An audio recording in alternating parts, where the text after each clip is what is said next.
You've selected a show from the Podcast Jukebox, a DIY podcast network. It's Will Shawn Podcast. The internet cried out for two more blowhards, and they courageously answered that call. Armed with the weapon of wit, each week they're joined by guests to discuss movies, television, pop culture, and anything else that's pissing them off. Take it away, boys. I'm Will Link. And I'm Sean David. And this is Will Shawn Podcast? The trade wars have begun, just as the Phantom Menace predicted they would. How you doing, Will? Oh, that explains a tweet I just saw where someone tweeted, Jar Jar was right. Yeah. Oh, okay. Speaking of trade in Asia. Oh, you gonna go down this road? Yeah. This Silk Road? So I got a friend who really, really wants to go to Tokyo. And I'm thinking of joining him. All right. Do it. I think, but I mean, Sean, have you ever been? No, I have not been west of Santa Monica.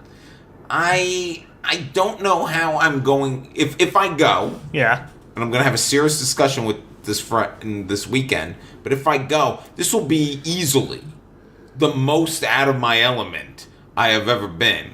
And you know me, I don't like being out of my element. I went to the same bar once a week for 12 years. It's gonna be good for you. Do you think it'd be good for me? Yeah, you'll have fun. They like Americans there. I don't think I could go by myself. I'd have to go But with has this somebody. person been there before? No. All right, you'll figure it out. No one speaks English and everything's weird. You'll be fine. Okay. Yeah. It will probably be the most exotic place you've ever been to. Yeah, I feel like it's the most exotic, quote-unquote, exotic place I could go to where I still might have some level of comfort. Maybe. You just hang out at the piano bar from Lost in Translation. You'll be fine. Yeah. Don't leave the Hyatt. Sausalito, Yeah. I believe was the name of that band. Where's Sausalito? You want to go to the club from Kill Bill Volume 1. I want to go, there's a bar that's run by robots, Okay. and I want to go to it. Go to the robot It's called bar. the Robot Bar. Do it. I think you should go. I think it'll be fun. How bad can it be? It's a country. It's like a real country. It is a real country. Yeah, they're not asking you to like hike the Himalayas. No, I couldn't do that. Nah, you can't even hike the San Gabriels. What's going on in the world of Will Shawn Podcast?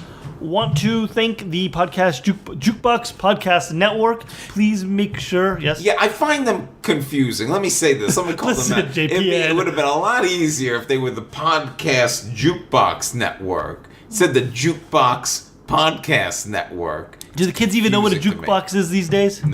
No. Okay. Well, either way, please make sure you, after you have subscribed to our show, after you have liked us on Facebook, after you have followed us on Twitter, please feel free to go check out some of our brother and sister shows on the JPN, and go ahead and do all the things. Yeah. Do that. And who is our sponsor this week? Great Red Bear Book, social media network, much better than Facebook. You join now, yeah? Is nothing but friends, cat videos, baby pictures, and no fake news. You join now, online, internet. Great Red Yearbook is good. You know, let me tell you what. I am not on Facebook, but I would join that. That sounds It's good. It's where all the cool legit. kids are. On the show this week, I went to the Lorde concert. It was great, but Sean did not go. Did not go. And we will explain why. Also, Matt Smith got paid more than Claire Foy for The Crown. This has caused an uproar. Is it a deserved uproar? We will discuss. And, when you're sitting with a friend and you're having a private conversation and people butt in, that's annoying. What's worse is when they don't shut the fuck up, and I'm going to get into a situation I found myself in later on in the show. But first, we are very excited to have with us today. She's a terrific storyteller, very funny, Traci Swartz. Hi. How's it going? Thank you. Oh, it's good. Very happy to be here. We're happy to out of the torrential rain. Exactly. Yeah. Yeah, it's been raining real bad here. we got like an inch. Actual rain. Yeah, Yeah, it's flooding. kind of. I have a theory Lay it on. that if you spill a cup of coffee on the 405, you can basically shut down the entire freeway system in LA. We're a very moisture avoidant town. It's true. The people of Los Angeles hate moisture. Like today, I feel good about because it is legitimate rain. Yeah. And I even had a little white knuckle kind of like moment this morning. But usually when people lose their minds completely, it's just like, what the fuck is wrong with you people? It's a misting. At best. I went for a walk in the rain today. You're crazy. Oh, You're gonna get romantic. the French Legionnaire's disease. You're gonna get trench foot. It's just that I had to get out of my office so badly. I'm like, I would rather get wet for an hour wandering the streets Listening of to the Glendale. Culture Gab Fest. Listening to the, it was the Culture Gab Fest. But Traci, thank you so much for being here. Now, we always like to start with the guest's origin story. Ooh. Where are you from originally? I am from Massachusetts. Uh-oh. We get a lot of Massachusetts guests. Really? Because What- we're all trying to escape. Is that what it is? Yeah, well, yes. Okay. In my case, for sure. So Boston or like North of Boston, the town's called Peabody. Peabody? And don't call it Peabody, because then you'll know. That's a tell that you Peabody. aren't from there. So if I find myself in the greater Boston area, North Shore, Boston, I'll yeah. say, I'm going to take a trip out to Peabody. Yeah, It's you're on a way in. to getting the fuck out of there. People will be like, oh, this guy knows. Yeah. It's not Worcester, it's Worcester. Worcester. So you're growing up in Massachusetts. Yeah. Were you always like a storyteller, writer? Like what were you? What creatively were you? I guess I was just more of like I figured out since I couldn't be like popular in a lot of traditional ways, that if I could just make people laugh a little bit, that seemed to be like my thing. Okay. I'm not sure that has continued on, or was even true at the time, but that was sort of like, oh, this maybe kind of works. Well, were people laughing? I think so. I think Okay. they were. I think they were, because I'm easily discouraged, so I'm sure I wouldn't have continued. Something kept you pushing along. Yeah. But then I kind of did the typical like high school theater, and I actually went to college for theater. I forget that sometimes. Oh. I actually have a degree in theater. Oh, okay. Little Yeah. theater arts. Yes, from the University of Massachusetts in Amherst. It was just a great time. But Just like my best years were running around Manhattan making movies in film school, oh yeah, it was putting on amazing. shows at the Yeah. University of Massachusetts. Just a bunch of Emily Dickinson stage readings. Yeah, mostly all that. That was all That's we what it did. was. Yeah. So when you graduated with this degree in theater, Ready for the world. what was the step after that? What did you? Where do you go? Yeah, it's a good question. Did you turn left or turn right? I actually just put the brake on because I think I just got terrified of the idea of like, wait a minute, hang on here. Like we spent 16 years in school, and all of a sudden you just like throw us out into the world like we're supposed to know what to do. Yeah. So I was like, no, I don't think so. I think I'm just going to stay here in this college town and not do anything with my degree for a while, which was met with a lot of enthusiasm in the places you might expect. I imagine. But then again, it was sort of like, well, she got a degree in theater, so really, what else did we think she was Yeah, going to this do? was- She could have done anthropology like a respectable knockabout. But I always had like music was really kind of more of my thing in a way, okay. my sort of first love. But I didn't have talent enough to be. Do you sing or play? Or? I did. I used to play guitar. I haven't in years, but I can kind of carry a tune. Okay. But never, in my opinion, enough to go at it in a real kind of a way. But what I ended up doing instead was I sort of found myself in the music business after college. I started working for when there were successful independent record labels. This goes back, and pterodactyls is roughly the same time period. They became extinct. I thought that was the name of the label, the pterodactyl. Yeah, no, it was called Rykodisc. Okay. And they're still around in kind of a bastardized form, but they were like one of those first labels that started buying rights to put things on CD. I mean, like, because clearly I'm 10,000 years old. So, like, what kind of things? This sounds like Alex Stein territory. Oh, it is. Yeah. Like, you mean the buying? Like, were they just anything they could get their Like hands compilation on? discs, you mean? Well, I mean, they got the David Bowie catalog. Oh, Yeah, so they for were the ones. So example. so there would be like a catalog of music that was already on LP or maybe cassette tape. That had already been out. So, but it was before the major labels really started to understand that CDs were going to be the thing. Yeah. And they were they were licensing these things around. So I always find these stories kind of crazy because they were ahead of the curve. They were. But then eventually the curve got ahead of them, I'd imagine. Yes. Yeah. Ahead of the whole business, actually. Yeah. So, yeah. It's kind of... I don't know what it is now, but I'm not in it, so it doesn't matter. But it was a great label, very successful. The Bowie thing kind of put them on the map. And, we did, like, Elvis Costello catalog. We did... Did this bunch job... of stuff. Is this the job you had when you were out here then, and you first came out here? No, actually, it was the next town over from where I grew up. It was in Salem, Massachusetts, which was also kind of crazy. Heard of it? Yeah. We had like 3 offices and 3 partners, and they all lived in like, one was in Minneapolis, one was in Philadelphia, and one was in Salem. And they were like, we like where we are, so that's where our offices are. So you have this job, but at what point do you come out to here, Los Angeles? I'm at that place for 10 years. Okay. Yeah. I'm just going to... I literally am going to pull out a walker in a minute, just to make me feel like... Because if you're doing math at home, it's just like, wait a minute, is she like 75?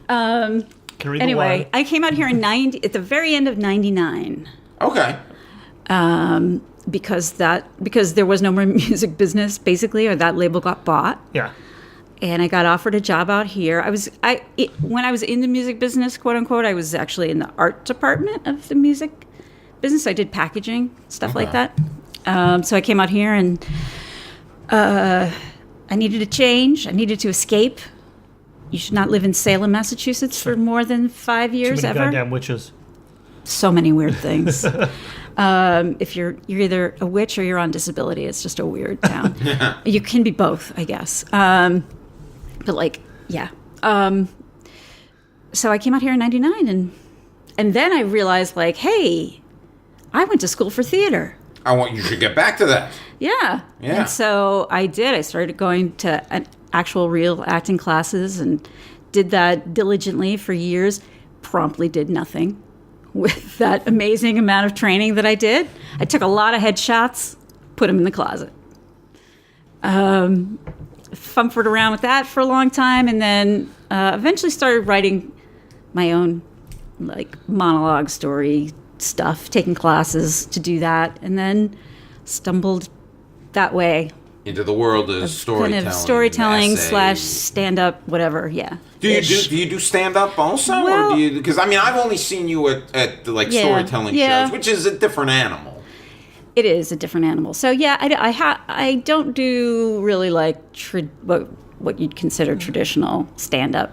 So I guess it's more storytellery. You know, but I feel like what's the the least deal? storytellery of the storytellers. Like I'm just up there to make remarks. That's what I do. I'm just here to make a few remarks. Yeah. Well, you're telling stories. I seen you tell stories. Yeah, I guess. They're not really stories. But, And you produced a storytelling show. I did. Yeah, I did for Kickstand. Yep, which started out as an offshoot of the Uncabaret, which is one of the original alt kind of comedy Yeah. / not really storytellery, but that was just like people talking about their week, But I met a bunch of people taking a class with Beth Lapidus. And they approached me and somebody else, Beth and her, at the time, husband, who were teaching the class, said, hey, do you guys want to start a show as an offshoot of the class? And I was like, sure. And so it started as the Uncab Lab show, which was the the class name. And we did it for, I don't know, a year or something under that name, and then just decided, we'd kind of evolved into our own thing. And we were doing it every month at the M Bar in Hollywood, now also defunct. Everything's gone. Everything's gone. That's what's happening all over town. Yeah. Although the M Bar, even while we were doing shows there, we were like, how is this place? What is the story behind the M Bar, and how do they keep open? Because there was nothing happening financially, it seemed like. I know certainly my show did nothing to keep the doors open. But how frequently would you do the show? It was every month. Okay. Yep. And did you enjoy producing it? Because, I mean, I got to imagine it is, and I know from people we've had on here and just being in a lot of these shows, it's stressful to every month have to book a certain amount of people and rely on a certain amount of people. And then I think the biggest stress, I'd imagine even more so, is making sure you get, like, asses in the seats. Terrible. It's so hard. I don't know.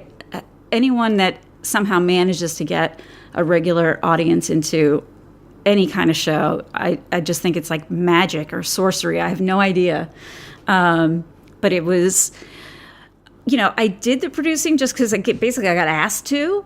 And then, and I'm one of those people that will always say yes, like a dum-dum. So... And say yes, figure it out later. Yeah, but also gave us a chance to perform every month, Yeah. And we had great people on the show. We had a lot of great shows, in my opinion, and other people. But the producing part was what kind of I needed to get away from that. That exhausts. Yeah. Eventually. Yeah. Everyone I know who does shows like that, eventually it's like, no. And I'm trying to, because I would host the show and perform in it, but it was really hard for me to split my brain to do that. I mean, I was nervous just about the show, so it was really hard for me to enjoy just performing. And so now I just go and perform, and it's like, yay! Yeah, it's a monkey off your back. Totally. Have you been performing a lot recently? Not as much as I would like, but I'm trying to change that. 2017, after Mr. Trump got into office, I didn't really think anything was funny for a long time. I find a lot of people that I've talked to in storytelling and stuff, or started doing different things or more serious things after the election. Well, it just seemed like, me going up and complaining about the little minuscule things that I usually talk about in the face of, what even at the time was not even remotely as bad as it is now. I was just like, I don't know. I have to rethink my whole position here. I don't know. Never underestimate the desire and the thirst for white people problems. But good point. Even post-election, sometimes it's harder to come up with topics for this show some weeks, because it's like all we've done is digest a bunch of Trump bullshit. Do you guys try to avoid politics in this arena? Yeah, I mean, no. We're known for our policy dissections, though. Oh, you are.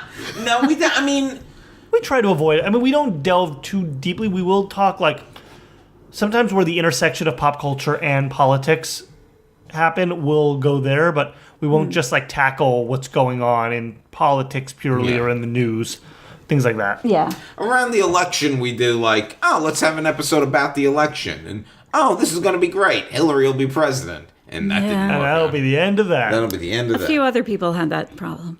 As it turns out. Would you get back into producing a show? I've been thinking about it, and then I resist. But when you are looking for a place to perform, and it's a consistent it's a good. spot. I mean, it is. So it's not out of the question. So let me ask you this: I've seen you perform. You're very funny. Everyone should come see you perform. But how can they find out? How can they find out where you're performing next? They can go to my Facebook. For the next 12 minutes, at least, I'm still staying on. All right. My Twitter, which I can give you that. I need that. Yeah. Yeah. I don't have that. You don't? No. I think you All right. I think I'm following you. Maybe. Yeah, I'm at Kickstand_show. Look at that. Yeah, right, just like that. Still That's going simple. under the Kickstand moniker. Kickstand_show. Yeah. And I have a website that is in progress right now that I hope will be up in the next 4 to 5 weeks. Once it's up, what's going to be on this? Just all information about can people go there and see There'll be some are there recordings of there are stories, some. There are some. Yeah, some audio, some video from days gone by. Maybe a blog if I can. I have a discipline problem. Let me tell you what. So. I tried to do a blog, and it's very tough to keep that up. Yeah. It's very tough. I guess if it depends how, because you feel like you should be blogging all the time, and then you're not going to do that. That's why I just tweet. It's easier. Well, yeah. I mean, I don't know. The ideas that come to me that I would maybe be bloggable. I would rather, I think, do live with people to actually react. But this is my theoretical website. Well, if you're a good listener of the podcast, you're following her on Twitter, you're going to her Facebook page, because we're going to have a link to all that stuff up on our Facebook page. Be good. Be a good listener. So, you want to talk about some culture, some things in the culture with us? Yeah. Okay. Have you ever, a celebrity, have you ever, boycott? I don't know if boycott's too strong a word, but have you ever boycotted, for something this, I'll never see a movie with James Woods in it because he's a sexist. Well, actually, yes. Right-wing. You picked a good example, which, wasn't true. That's unfortunate because he's in some good movies, but he's such a radical dick. So you're not going to go back and use... No, I would not spend a minute watching James Video Woods. Drone or something like that? That's a good movie. No, he's out. He is out. So, yeah, I will cut people out for sure. Mel Gibson was out for a while. Is he back in? Another person who'll never find out how John Carpenter's Vampires ends. Yeah, I have this whole story about how I've never seen the very ending of John Carpenter's Vampires, which James Woods is excellent in. He was good at. I mean, and I'm mad about because James the theater Woods. caught on fire, so I never saw the ending of the movie. Really? Yeah. But you came out alive? No one was hurt? There was a lot of smoke. Wow. Yeah. What happened? Was it a... There was a. I mean, I'm not going to tell the whole story because it's a rather long story. But there was a. I don't know how the fire started, but we were sitting there watching John Carpenter's Vampires, and all of a sudden, What year would this be? 98. Yeah, sounds Okay. right. And there was this was in not in Union Square, Times Square, Oh. and there was this fire alarm that went off, and someone left the theater to go check it out, and they came back, said everything was fine, and then 2 minutes later, the doors of the back of the theater burst open. It was a fireman with an axe, and smoke was billowing in, and he instructed us all to leave the theater with him, and we all, very slowly were walking backwards because we didn't want to miss a second of the film. I don't think the whole crowd was walking backwards. Yes, we were all, nobody moved. When this fireman burst in and smoke started, we all looked at him and we all went right back to the screen. That's the power of James Woods acting.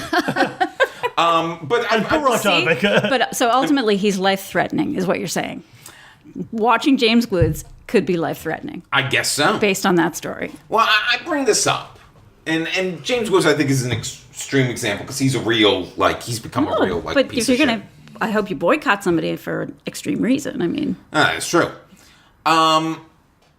So, Lorde. Okay. You know the musician Lorde? Uh-huh. I'm a big fan. Big fan. She's great. And she just had a show at the Staples Center. Mm-hmm. And I went. It was a phenomenal show. She's great. She's magic. I love her. Sean also had tickets to the show, but sold them because... Well, Sean, why don't you explain your reason? So I bought tickets in June. When the hell did we buy tickets? We bought those tickets in June of 2017, and For the a concert March was show. Yeah. March 14th. Wow. Yeah, so that was...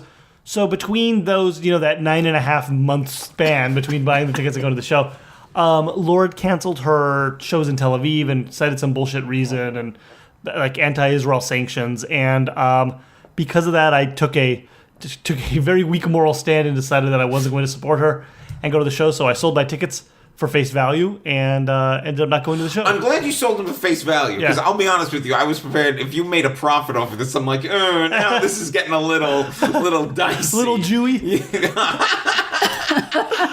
He Jewed his way out of those tickets real fast. What did so she was just professing anti-Israel sentiments. Yeah, and it's like, listen, Lorde. Does anyone listen to Lorde for those kind of reasons? It's just a stupid decision, and her reasoning was really bad.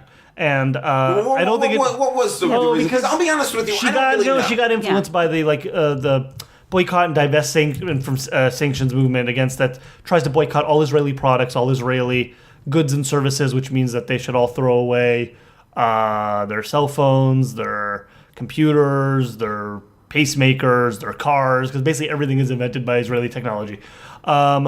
So because of that, she's canceled her Tel Aviv show, saying that she couldn't in good conscience play there because she doesn't support the policy of the state. Meanwhile, let's not look too closely at New Zealand's... Well, also, let's not look too closely at New Zealand's treatment of their native population. Yeah, but I mean, I think that's a little bit of It was a stupid thing for her to do, and it left a bad taste in my mouth. I'm like, you know what? I'm just not going to go and support you directly.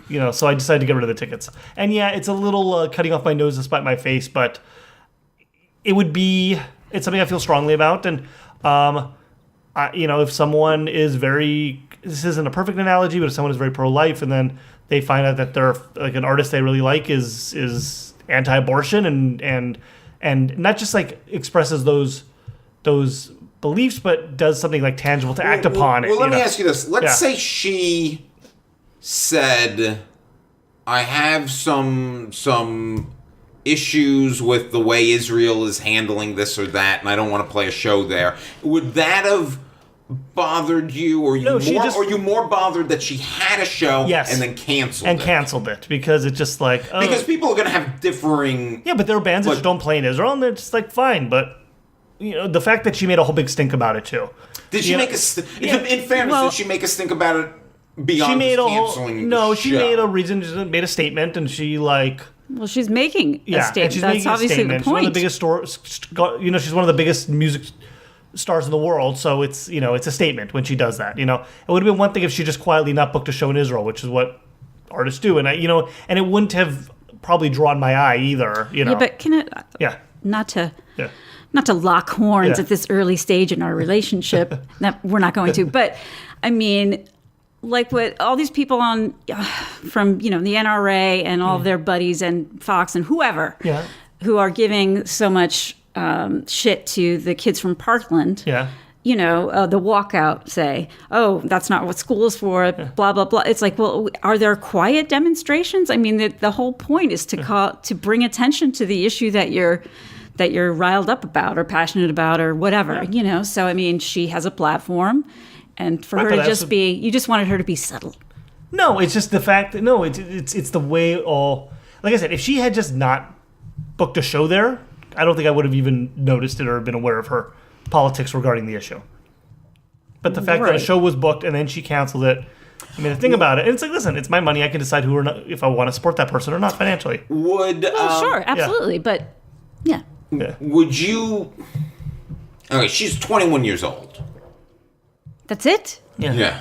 Even now? Yeah, even now. And that first album came when she was 11 or something? Yeah, she was very young. Well, it's funny. I went with my friend Madeline, who went to see her. I'd take it all back. No, 2014.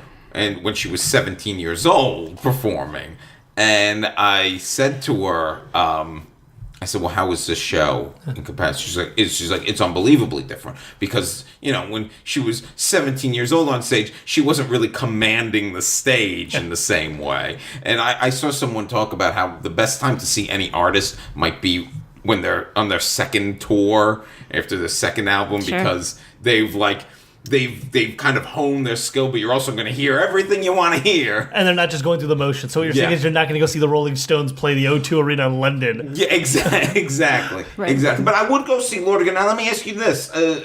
time passes. When again, she's a 21-year-old girl. I'm not going to claim that I have the same political views that I had at 21. I don't think any of us probably did. But, I voted for Ralph Nader.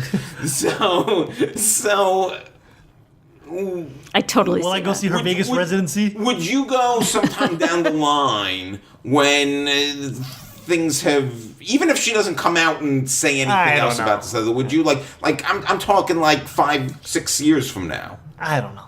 Okay. Yeah, it looks like a really bad taste in my mouth. So. Okay. Yeah. All right. You're not going to buy her music. Well, now, the next album. This is where it gets tricky. I'll stream it on Spotify where she'll get pennies.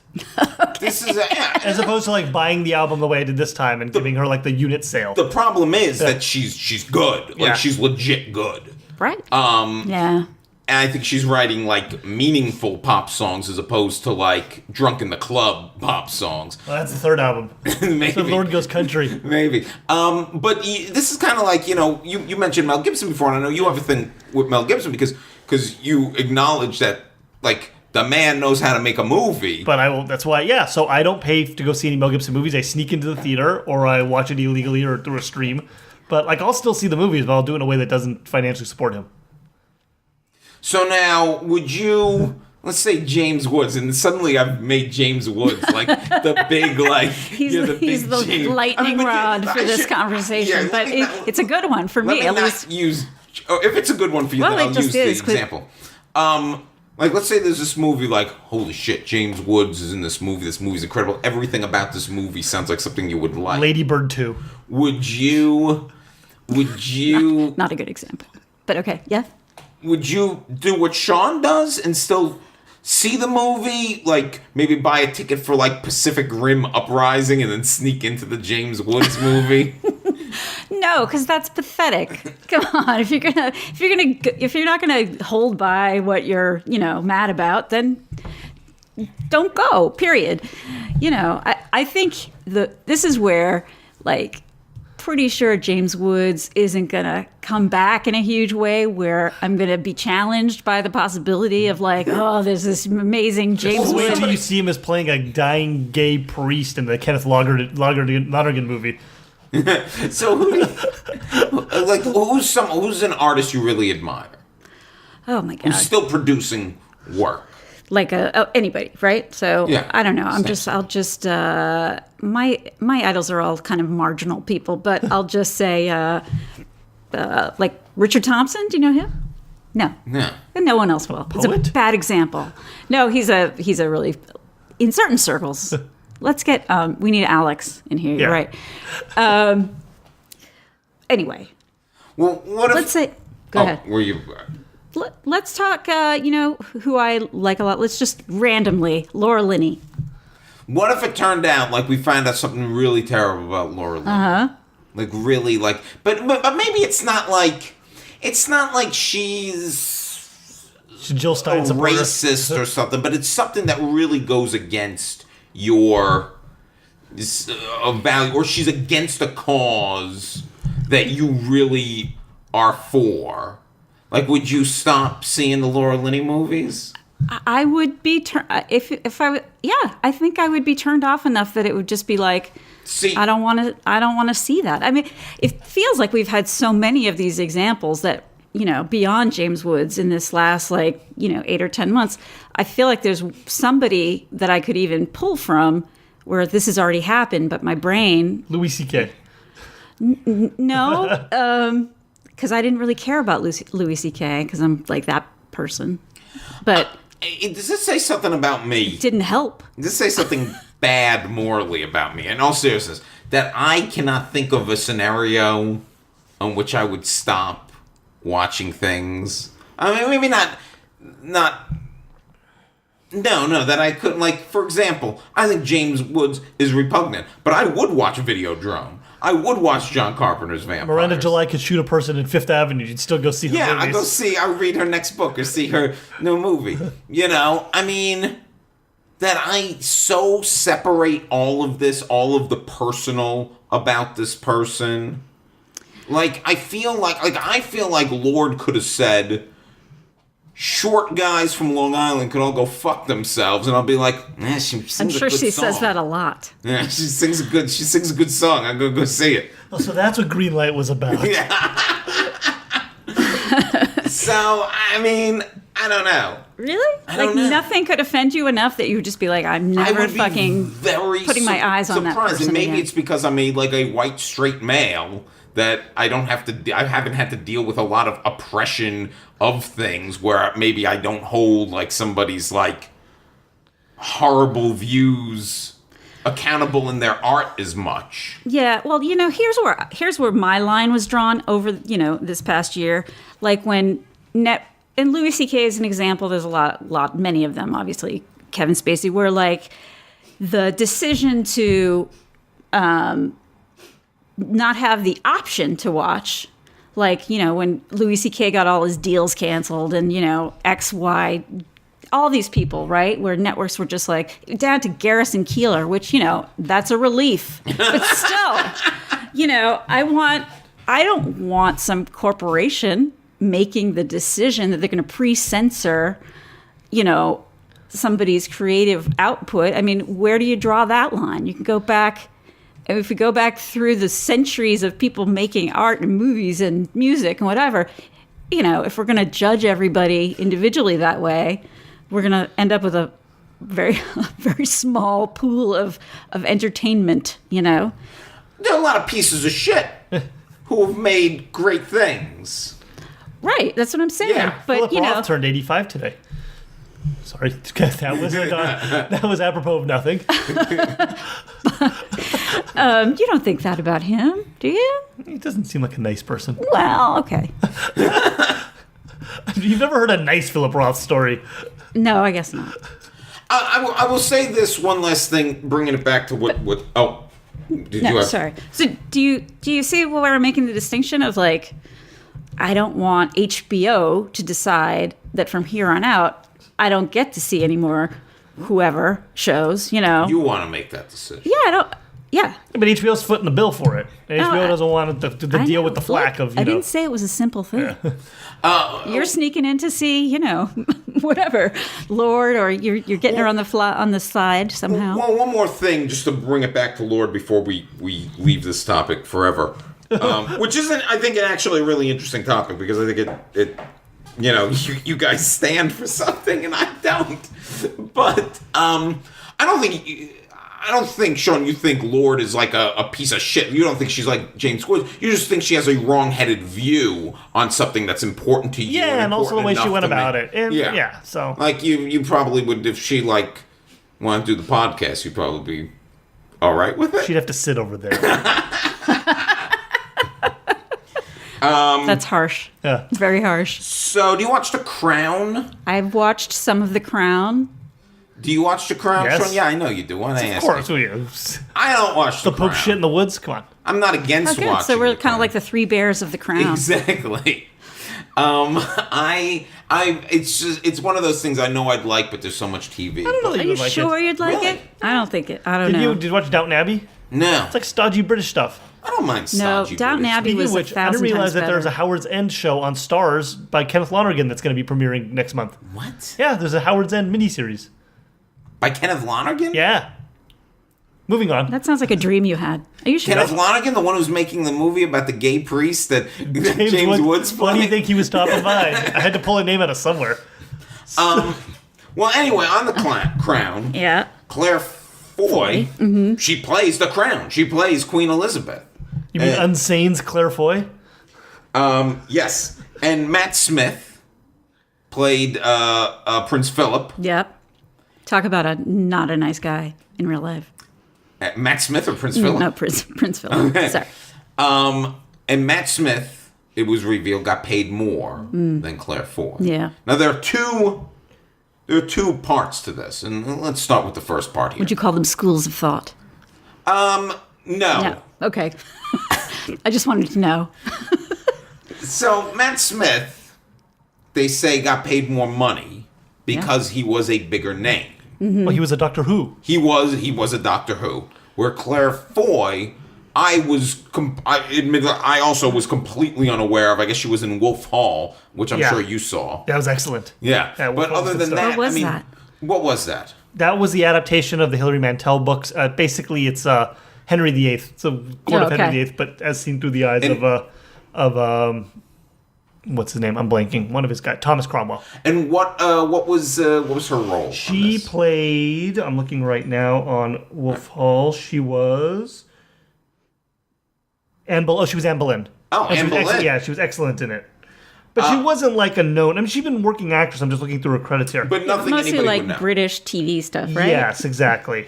She was in Vampire Academy.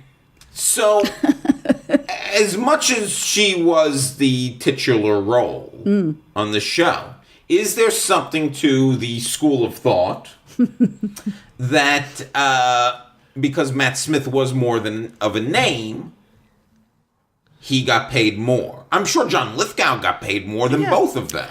Well, right. So I don't know. This gets so tricky, this question, in my opinion, because both of them to me are Doctor Who. Like, I had no idea who either of them were going into the show, So it's like that question of if you swap out in that particular situation where somebody is, that guy had more credits. Yep. He was more of a potentially, I guess, a draw for the show. Is that true? I don't know. He was, though. No, he was. Absolutely. He was like a known quantity. He was a star. within, But overshadowing the person who's actually the star? But no, she's the lead character, but she's not the name. He was a big part of for season 1. I think for season 2. By season 2, it was a whole new ballgame, because then people knew who she was. Right. But they were still under the same contract. Well, then that's where the problem There is. should have been some renegotiation. Yeah, absolutely. Yeah. So, it's the context. Like, if you swapped out, well, first of all, let's swap in somebody who's kind of like on par with him, but as a woman actress, like who I don't know. It'd be like a TV star. Like I thought of just again randomly Lena Dunham. Like it makes no sense, but she's Queen. sort of like I would watch that show. I would watch Lena Dunham. She would as probably the make an excellent. Let's say it was like a Haley Atwell. Or Haley Atwell's a good comparison. Like Haley Atwell. Except I don't know who she is. Also like a known TV star, British. Or what's her name? Who was on What, a Carrie Coon? No, Is she still too small? Too small. What's her name? She played Anne Boleyn in The Tudors. What the hell's her name? She's on Game of Thrones. Natalie Dormer. Yeah. Oh, that's actually a very good comparison. Yeah. Because both like TV famous. Yeah. Big TV famous person. Yeah. On a big show with a cultish kind of fan base. Yeah. Oh. Well, I would be more outraged to find out that Natalie Dormer didn't get as much, if not more, than Matt Smith than I am Claire Foy. Yeah. Because I didn't know. I've never seen Claire Foy act. Oh, but what if she was paid more than Claire Foy? Like, replace Matt Smith in the situation, just not in the roles, but in the financial situation of, okay, what's her name? Natalie Dormer? Yeah. So she's getting more money than Claire Foy. Claire Foy is still the star. Is that okay? No, in this scenario, Natalie Dormer is the star. Is playing Claire the queen. Foy Is out. never was born. Okay. I'm sorry, we had to completely erase her narrative from this. So I'm saying, I'm saying this week. I'm opposed to us eliminating Claire Foy from the story. No, we're just trying to find she's getting like shafted all over the place now. Okay, well here's she should have had better agents. So this is a I don't think this is a cut and dry scenario, but here's something that I thought was a little crazy. The internet got angry, because the internet gets angry. And you know what? The internet has every right to be angry. She deserved more money. Do not talk to from the this. internet. I know. However, the internet needs anger management where the class. internet started to get angry was Matt Smith should give up his salary difference and donate it to, like, Me Too and to all these things. This has nothing to do... None of this is Matt Smith's fault. Matt Smith... I don't even know if Matt Smith knew Claire Foy. He has agents, and the agents negotiate the contract. And that's if you want to demand that the producers of the show give Claire Foy some sort of bonus... Or back pay. Or they donate that money, I'm all for that. If you want Netflix to give the money, I'm all for that. But to say Matt Smith, because it makes it seem like this guy had nothing to do. It's Right. not. They're trying to turn it into the Mark Wahlberg thing, which Right. it's not, because that was Mark Wahlberg had that production hostage. And that was for all the money in the world when they had to do the reshoots. And Michelle Williams came back when they had to swap in Academy Award-winning actor Christopher Plummer for Kevin Spacey. And there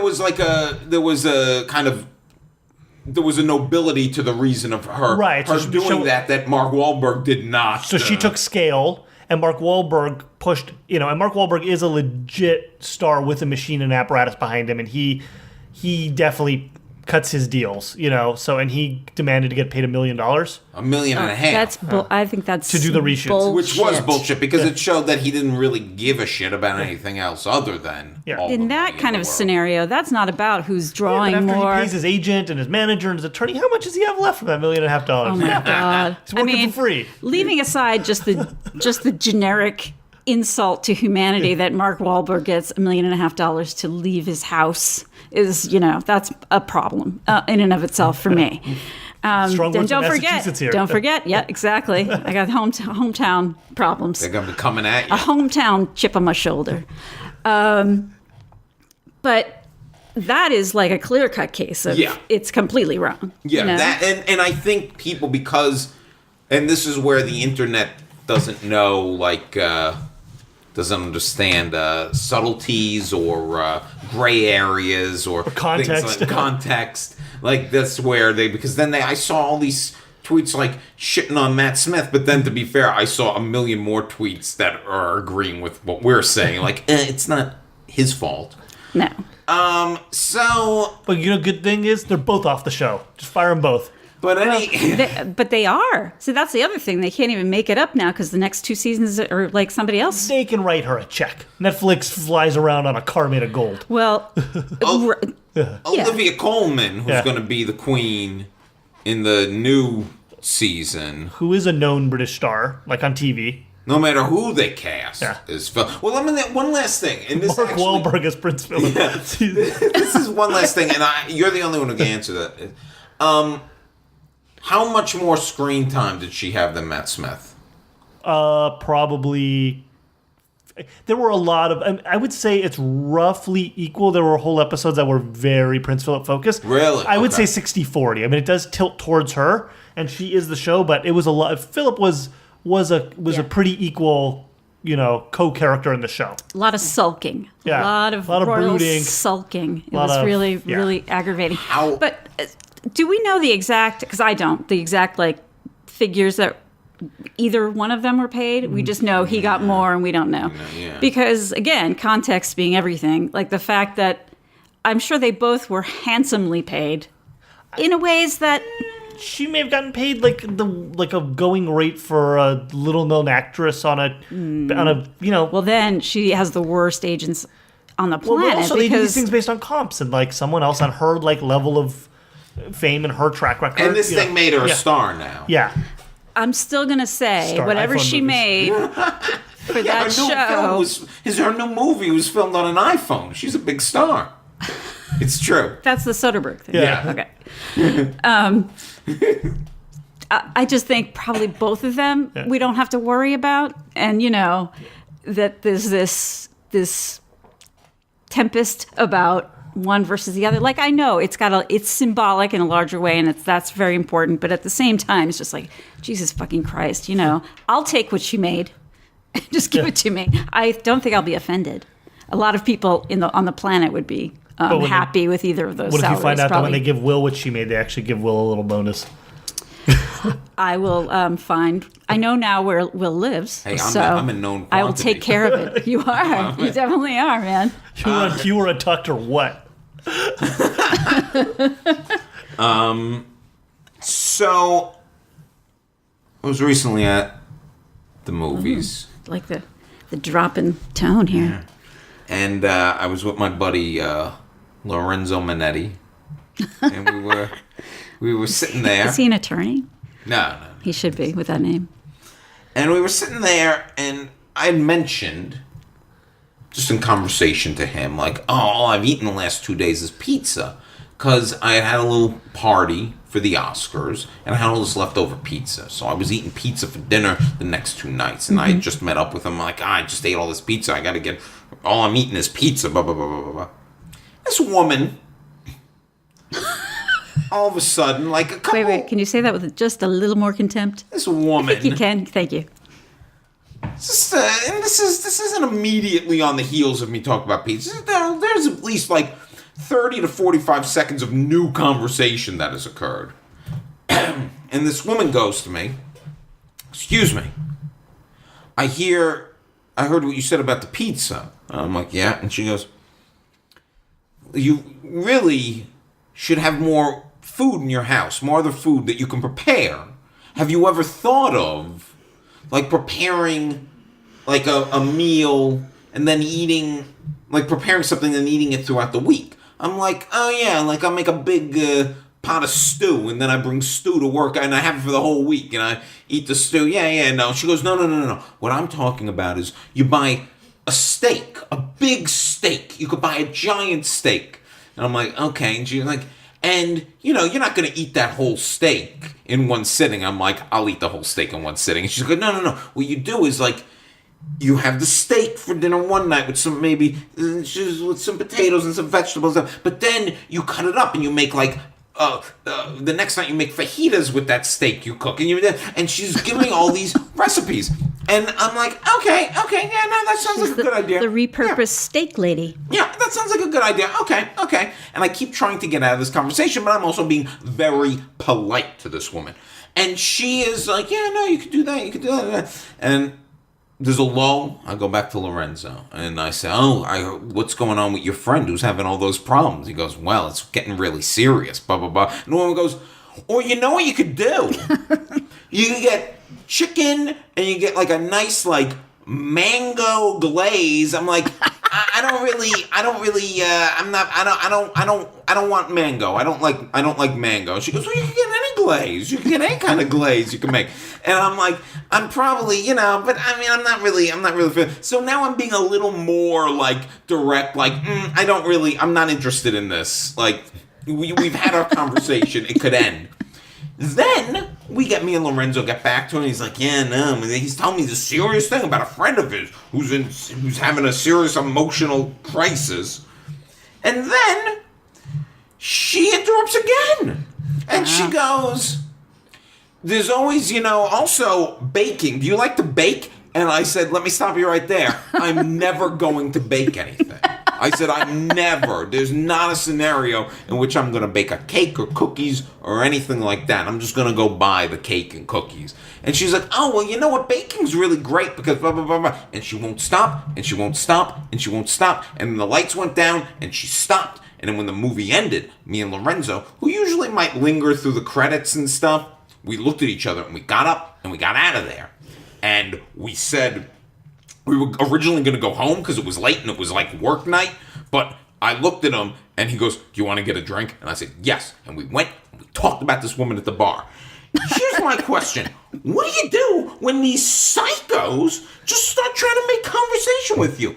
They should make a comment and be done with it. Earlier in the night, there was some girl who heard us talking about classic movies, and she goes, oh, I really love The Last Picture Show or something. And she just interjected that, and we're like, oh, yeah, that was really great. And then guess what? She went back to her world because she knew she wasn't really part of her world. She knew she wasn't really part of our conversation. She wasn't normal. Not like these nuts. It's like you're sitting on a bench with Forrest Gump, which, by the way, that's why I hate that film. Because any of you people who love that film, you wouldn't want to talk to Forrest Gump for 5 seconds because it'd be like talking to this woman. He'd be talking to you about Jenny and fucking shrimp, and just like she's talking about baking cookies and putting a mango glaze on chicken. Who wants to talk to this asshole? We should all leave. It's a nightmare, and that's why you, strangers who don't know how to take a hint, are this week's enemy of the podcast. Go fuck yourself. Let me talk to my friend in peace. I clearly do not want to talk to you.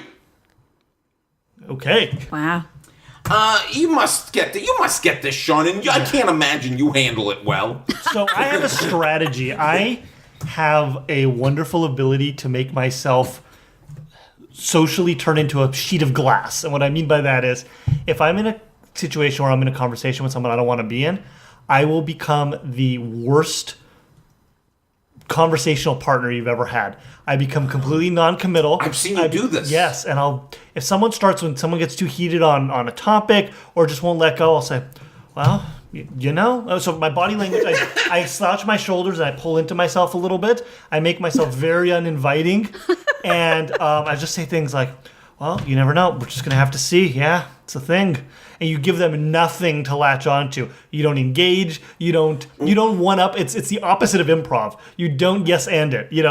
You just make it so that eventually they're just clawing at the glass and there's nothing for them to hook onto. And amazingly and then once you see that they're starting to flounder a little bit, you go, I'll be right back. I gotta go talk to this person about something. You can't do that at the movie theater. No, but I would have found. I just Lorenzo never looked at her. He always looked dead ahead. Yeah. Or at me. Yeah. Where was she in relation he didn't want to engage. She was next. That's the thing. She had to talk across Lorenzo's body. So she was in the same row. Yeah. Oh, okay. And I guess you're right on. Well, one, I think.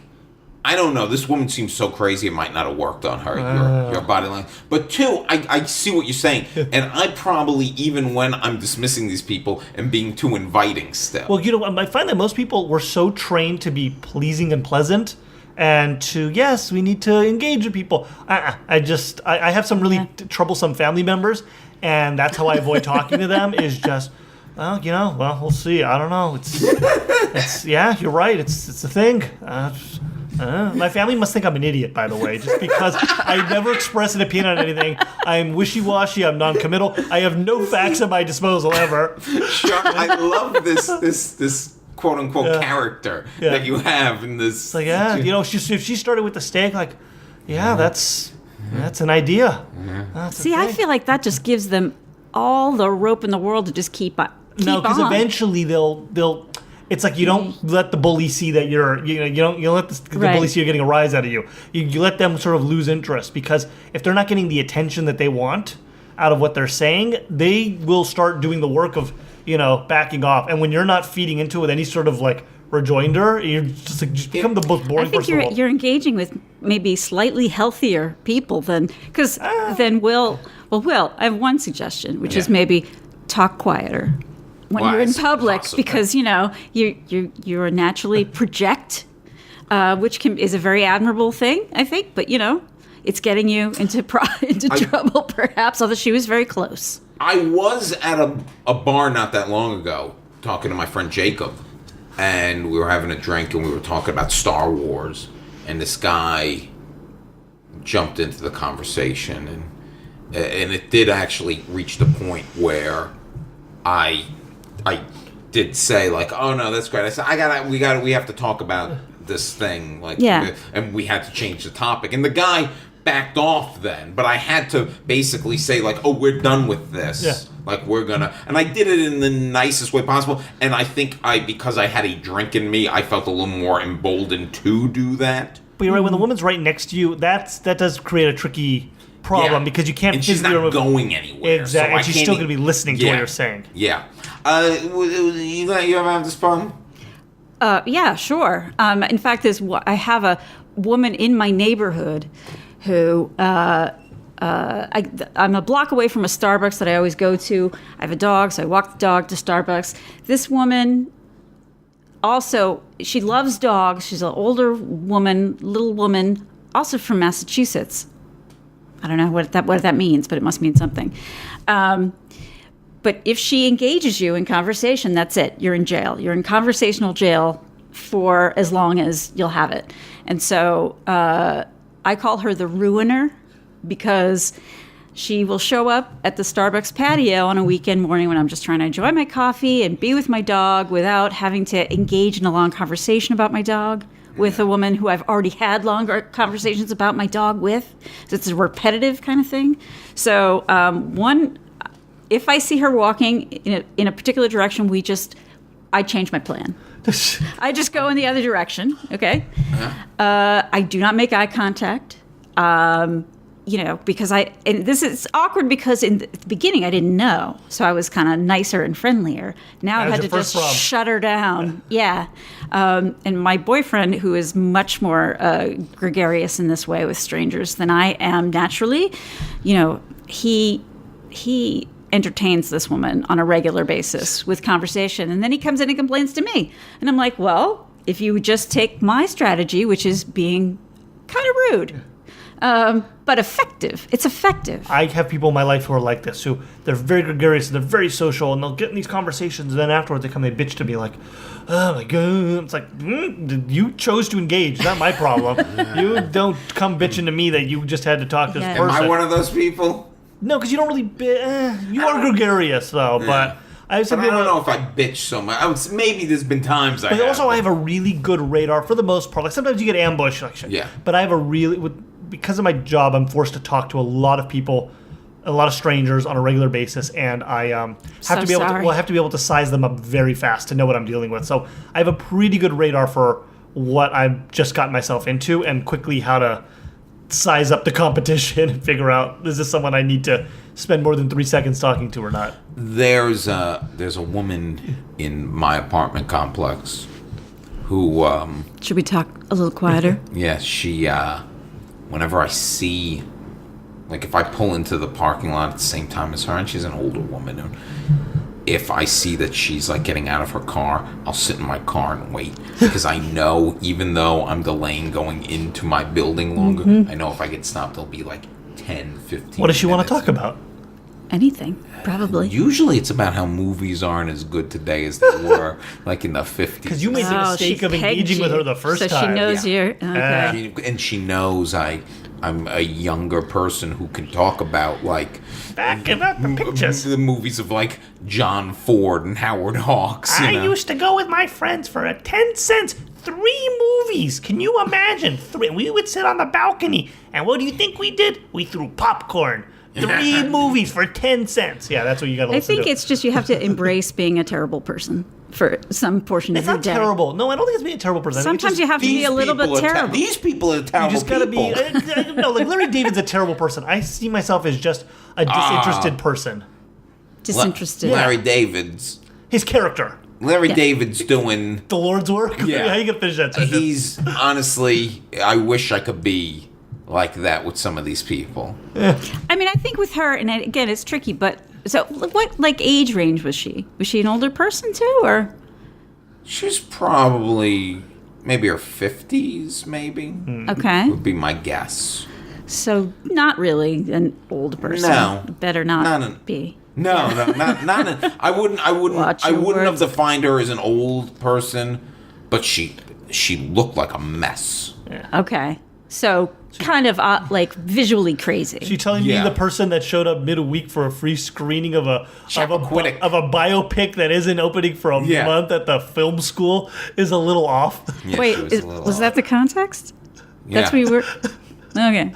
Free screening at Chappaquiddick on a weeknight at the LA Film School. Yeah. Yeah. Hey, Characters welcome. Okay. What's so funny about that being the comment? Nothing. I don't know. You're Nothing. just getting a sample set there is all I'm saying. Listen, every time you go to one of those screenings... They screen some good movies there. Yeah, but every time you go to one of those screenings, you're playing with fire. Yeah, that's true. Yeah, it's always a situation at those screenings.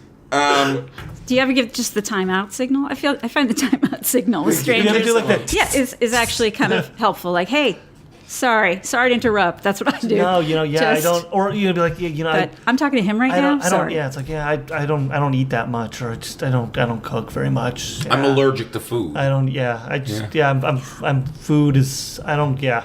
I'm just stuff like that. a little more disappointed that she didn't tell you how to repurpose pizza. Because that's what you were working with. Yeah, I had all this pizza. Like, okay, if you had steak, now you wouldn't be complaining. Fajitas. Yeah. And as I said before, and Sean can attest to this, if I bought a monster steak, I'm eating that entire steak. Like, This is part I'm of my thinking of problem. like a steak from the Flintstones. Like that's what I'm envisioning. Right. I don't know how big a steak like those Brontosaurus ribs. In like the great outdoors. Yeah. When he's got to eat that steak. Old 96er. We always like to end on a weird note. And there was a new record. Guinness is always keeping track of those records. Yeah. A new record for longest rainbow in the sky. This rainbow in Taipei. Where they're out of toilet paper. Yeah, which we talked about last week.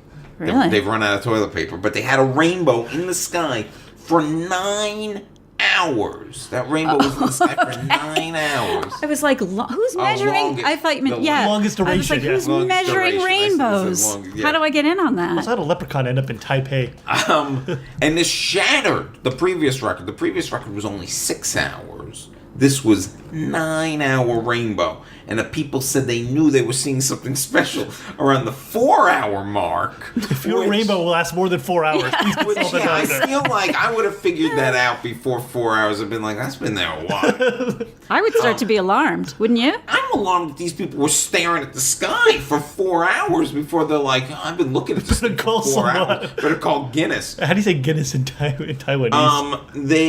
They said it was a beautiful gift in the sky, but I find it somewhat terrifying. It's another example how nothing makes sense anymore in our environment. Yeah. And maybe it's just a little gift we're getting before the inevitable Armageddon.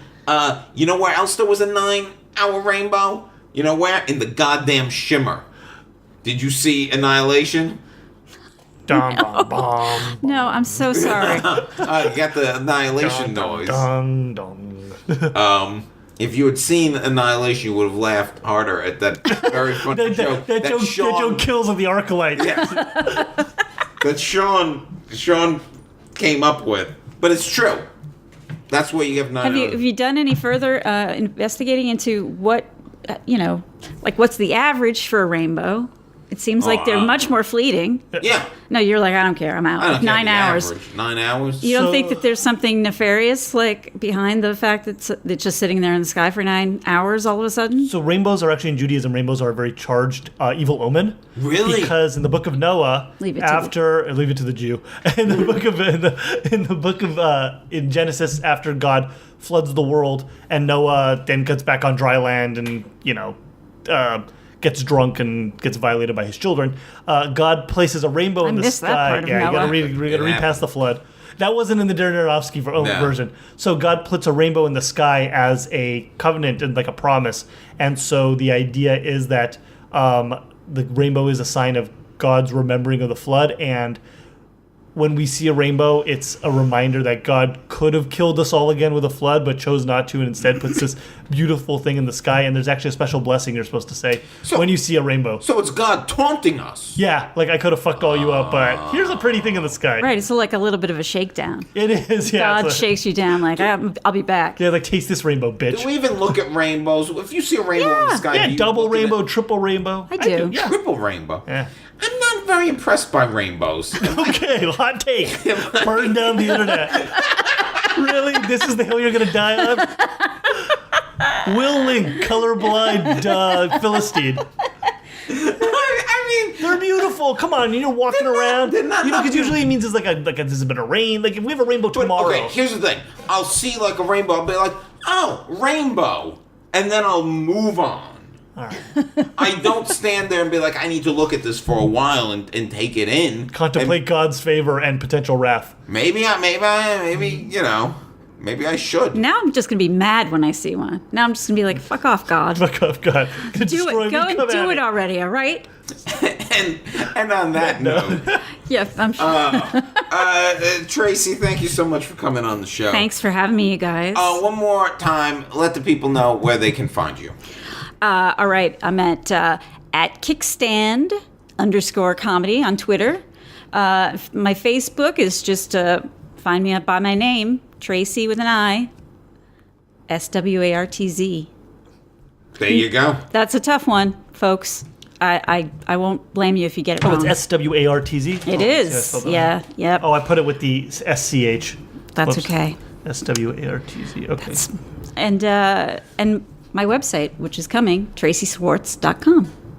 Excellent. Sean. You can find me on all forms of social media at the Sean David, and on my Instagram, there may or may not be deep in the archives a photo of Double Rainbow.